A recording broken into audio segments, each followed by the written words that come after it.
The Senate President is recognized to explain his vote. Thank you, Mr. President. Distinguished colleagues, sa mga minamahal nating kababayan. For many of us, the past 2 weeks have proven to be an exasperating, mentally and emotionally exhausting experience. Both sides have fought bitterly a dialectical struggle to articulate what they respectively believe to be the correct position or view on the issues involved. Passions had run high as demonstrators, whether for or against impeachment, took to the streets armed with their familiar slogans and chants to air their voice on the matter.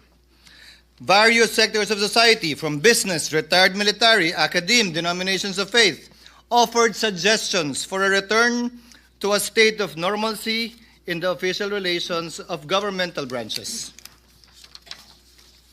Through all these, and as early as the time when the Articles of Impeachment had been constituted, the court was specifically asked, told, urged, and argued to take no action of any kind and form with respect to the prosecution by the House of Representatives of the impeachment complaint. When the present petitions were knocking, so to speak, at the doorsteps of the court, the same clamor for non-interference was made through what are now arguments of lack of jurisdiction, non-justiciability, and judicial self-restraint, aimed at halting the court from any move that may have a bearing on the impeachment proceedings. The court did not heed the call to adopt a hands-off stance as far as the question of constitutionality of initiating the impeachment complaint is concerned. What lies in here, is an issue of genuine constitutional material which only the court can properly and competently address and adjudicate in accordance with clear-cut allocation of powers under our system. The claim, therefore, that the court, by judicially entangling itself with the process of impeachment, has effectively set up a regime of judicial supremacy is patently without basis in fact and in law, because it is not at all the business of the court to assert dominance, judicial dominance, over the other two great branches of government. Rather, the raison d'etre of the judiciary is to complement the discharge by the executive and legislative of their own powers to bring about ultimately the beneficent effects of having founded and ordered our society upon the rule of law. Mr. President, distinguished colleagues, the institution that is the Supreme Court, together with all other courts, has long held and been entrusted with the judicial power to resolve conflicting legal rights regardless of the personalities involved in their suits or actions. The court has dispensed justice over the course of time, unaffected by whomsoever stood to benefit or suffer therefrom, unafraid by whatever imputations or speculations could be made to it, so long as it rendered judgment according to the law and the facts. No one is above the law or the Constitution. This is a basic precept in any legal system which recognizes equality of all men before the law as essential to the law's moral authority and that of its agents to secure respect for and obedience to its commands. Perhaps there is no other government branch or instrumentality that is most zealous in protecting that principle of legal equality other than the Supreme Court, which has discerned in its meaning and ramifications through its application of numerous cases, especially the high-profile kind in the annals of jurisprudence. The Filipino nation and its democratic institutions have no doubt been put to a test once again by this impeachment case. Accordingly, the court resorted to no other than the Constitution in search for a solution to what many feared would ripen to a crisis in government. Sa muli, magandang gabi po sa ating lahat. Hindi ko po salita ang mga sinambit ko na ilang minuto. Yun po ay paraphrase at halos eksaktong quotation ng salita ni dating Justice Conchita Carpio Morales sa Francisco ruling na kinatigan ng mayoriya ng mga miyembro ng Korte Suprema, kabilang na si dating Chief Justice Puno, dating Justice Carpio, dating Justice Ascuna, dating Justice Panganiban. Ano nga ba itong Francisco ruling na pinag-uusapan natin to? Ano nga ba ang pinagkapareho, pinagkaiba nito sa kasalukuyan nating hinaharap? At bakit ko ba ito tinatanong? Ginoong Pangulo, bahagi ako ng Kongresong nagtangka na i-impeach si dating Chief Justice Davide. Bakit ko sinabing tangka? dahil pinigilan po kami ng Korte Suprema. In-enjoin at nag-issue ng TRO ang Korte Suprema at ito yung desisyong yun. Francisco, case na palaging sinasite po natin. Ano bang pinagkapareho? Ang aligasyon laban sa nasasakdal noon na si Chief Justice Davide, kaugnay din ng corruption. Daang milyon din. Ang pinag-usapan, initiation of impeachment, na dapat sole prerogative din ng Kamara. Ang pinag-usapan, ano bang definisyon ng initiation na dapat sole jurisdiction din ng Kamara? Ang tanong ko po ay simple. Noong mga panahong yun, nasaan po lahat na nagrereklamo ngayon at nagko-question sa desisyon ng Korte Suprema? Yung mga mahistradong nagko-question ngayon na retirado na, bumoto sila pabor doon. Subalit ngayon, tila nag-iba ang posisyon. Ano nga ba ang pinagkaiba kung meron man? Klaro ang pinagkaiba. Iba ang pangalan ng nasasakdal. Today, Mr. President, distinguished colleagues, the very supremacy of the Supreme Court is being called into question, and with it, the very foundation of the rule of law. As Senate President and as a member of this chamber and as a member of the bar, I will not sit idly by and allow this. At stake is the very idea that justice should be governed by laws that apply to all, equally to all, rather than the whims and caprices of public opinion.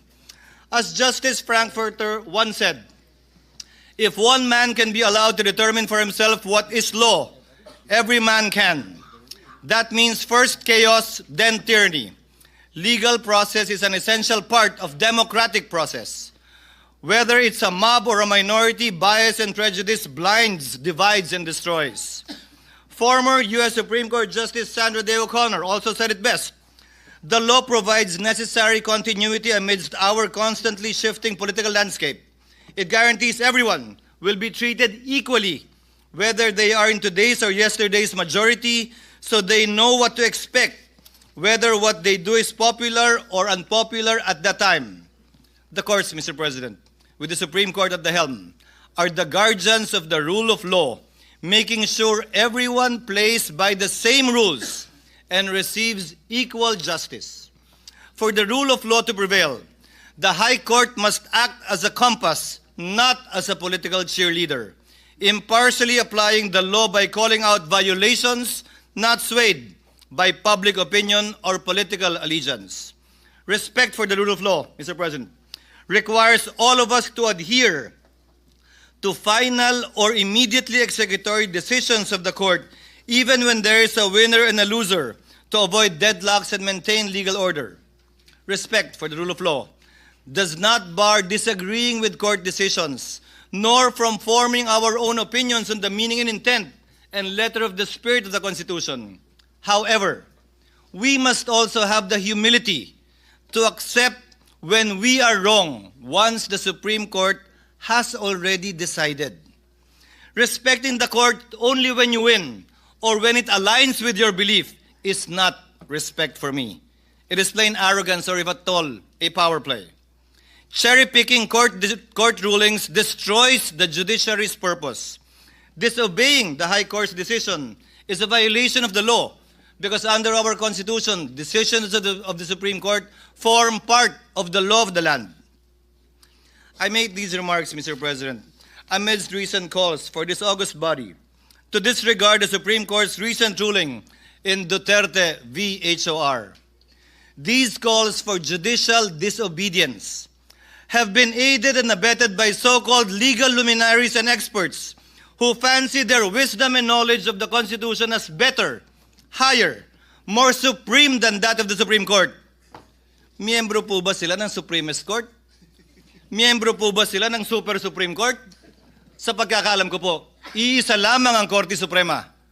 At ayon sa ating konstitusyon, Korte Suprema ang bukod tanging pwedeng makapagsabi kung ano ang kahulugan ng ating saligang batas. Walang iba.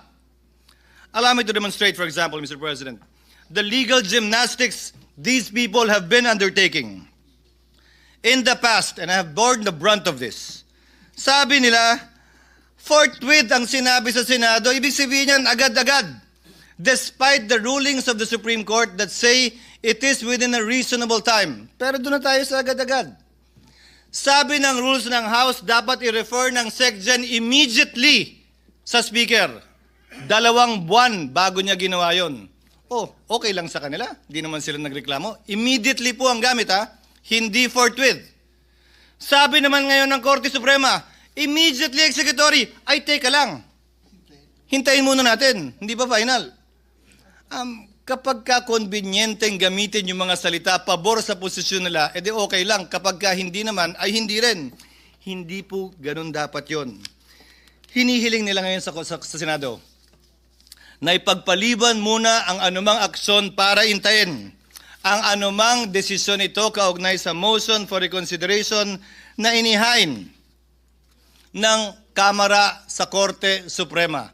Subalit tulad ng naipaliwanag na kanina kaugnay ng motion na pinagbobotohan natin ngayon, kung magbago man ang Korte Suprema sa kanilang desisyon na unanimous noong July 25, 2025, meron pong paraan at proseso pa ang Senado para sundin ang bagong desisyon yan ng Korte Suprema kung sakasakaling mangyayari po yan. In the past, it was also said, nauna nagsalita si Senator Bato, bawal daw at walang karapatan mag-motion ang sinumang Senator Judge dahil trabaho daw ng depensa yon. Eh bakit yung mga parehong tao yung pinag-uusapan? Dapat maghain tayo ng motion for reconsideration. Hindi ba trabaho din ng prosecution yun? Hindi naman po pwede na pwede lang pag kayo, hindi na pwede pag iba.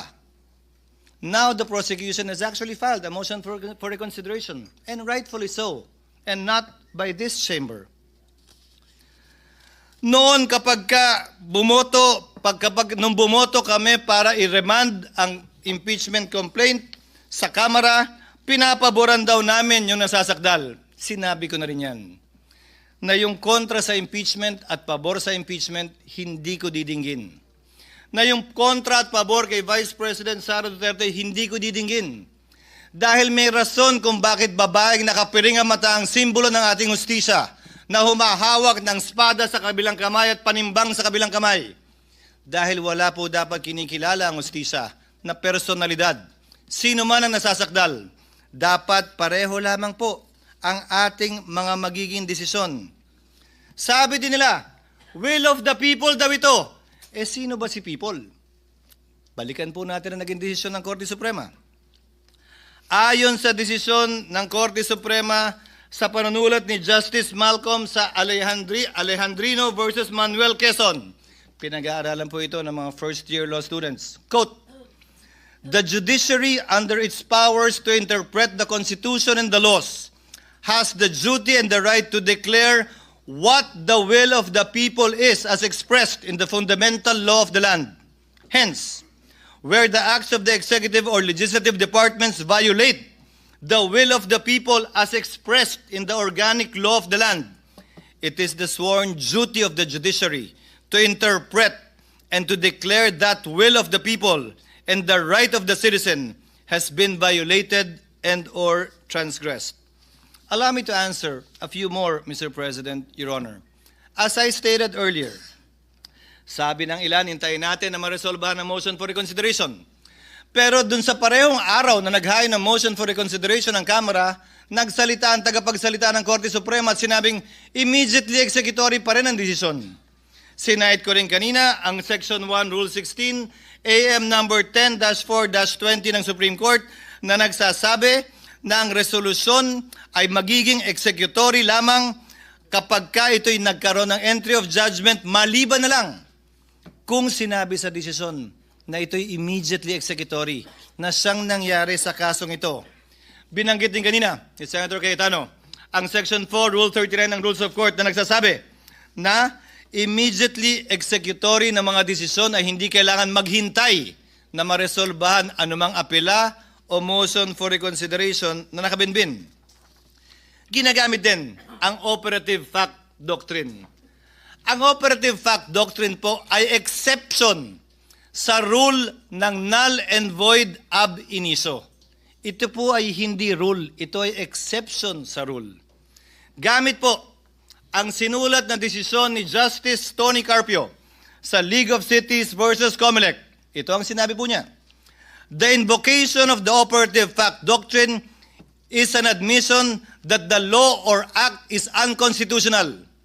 Bago po natin sabihin, gamitin natin to, aminin niyo muna, illegal at bawal ang ginawa ng Kamara.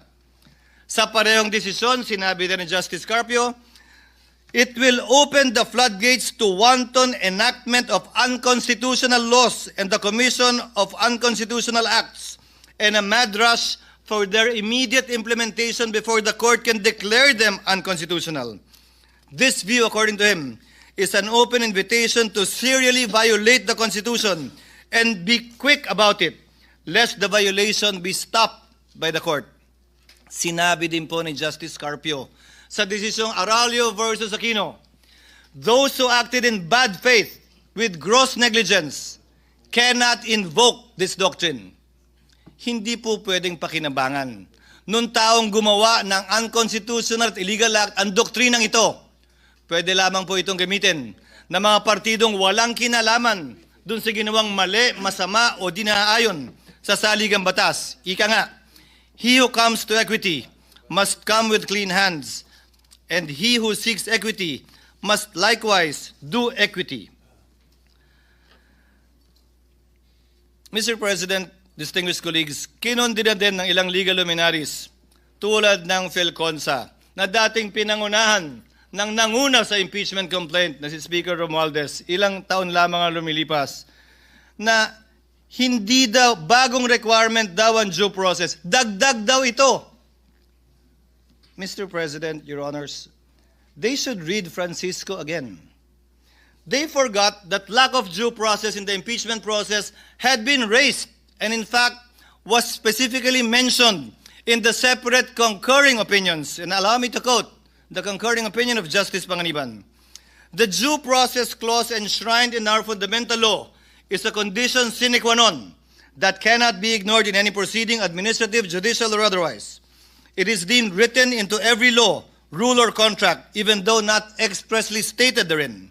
Hence, the House rules on impeachment, insofar as they do not provide the charged official with number 1, notice, and number 2, opportunity to be heard prior to being impeached, are also unconstitutional.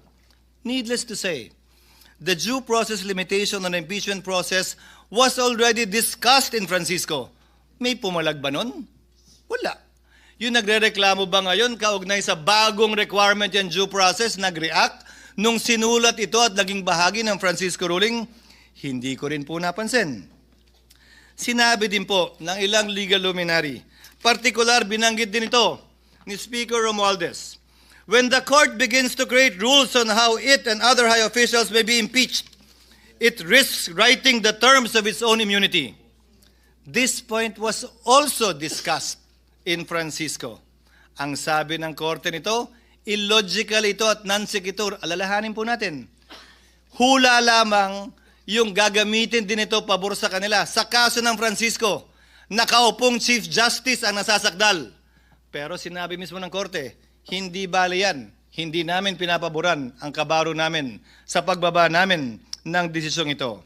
Mr. President, the Constitution establishes a system of checks and balances, not a system of retribution. Threatening the Supreme Court with impeachment simply because one disagrees with the ruling is a dangerous assault on our constitutional order. The Senate, Mr. President, stands ready to uphold the integrity of the Constitution as well as the institutions created under it. My dear colleagues, we are told that to honor the court's ruling is to betray the truth, that by choosing fidelity to the law, we somehow abandon accountability, but nothing for me could be further from the truth. To disregard the ruling would not only defy the Constitution, it would drag the nation into a crisis it can ill afford. It would erode the authority of our laws, embolden those who believe they are above it because they know it all or simply know better. To those seeking to disregard the Supreme Court's decision, I ask these simple questions, Mr. President. Again, in light of the Francisco ruling on former Chief Justice Davide, and it was okay then because they did not want then Chief Justice Davide to be impeached. Are you truly for accountability, or simply anti-Duterte? Do you truly respect and want to preserve the Constitution, or you simply hate the Vice President? Are you serving the nation's interest or protecting and pursuing your own personal ambitions or agenda? Are you fighting for truth, or are you simply after revenge? Do you really want a trial, or do you just want a conviction? Do you really believe that we are wrong, or do you simply think and feel entitled and believe that you are always right? Remove the name, Mr. President, of the Vice President in this case.